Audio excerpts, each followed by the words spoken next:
अहिल्यानगर शहरातून एक मोठी धक्कादायक बातमी समोर आली आहे.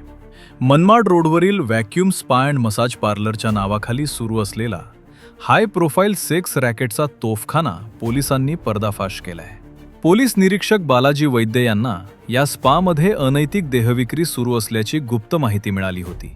त्यानंतर पोलिसांनी बुधवारी रात्री डिकॉय कस्टमर पाठवून खात्री केली. स्पा चालकांनी ग्राहकाकडून 500 रुपयांच्या चिन्हांकित नोटा स्वीकारून महिलांची व्यवस्था करताच दबा धरून बसलेल्या पोलिसांनी थेट छापा टाकला.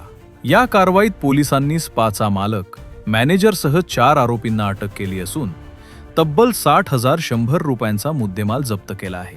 यामध्ये रोख रक्कम, मोबाईल फोन आणि आक्षेपार्ह साहित्याचा समावेश आहे. सर्वात महत्त्वाचे म्हणजे या सेक्स रॅकेटमध्ये अडकलेल्या पुणे, कोल्हापूर, पारनेर आणि केरळ येथील 5 पीडित महिलांची पोलिसांनी सुटका केली आहे. या प्रकरणाचा पुढील तपास पोलीस निरीक्षक जगदीश भांबळ करत असून या रॅकेटचे आणखी धागेदोरे समोर येण्याची शक्यता व्यक्त केली जात आहे.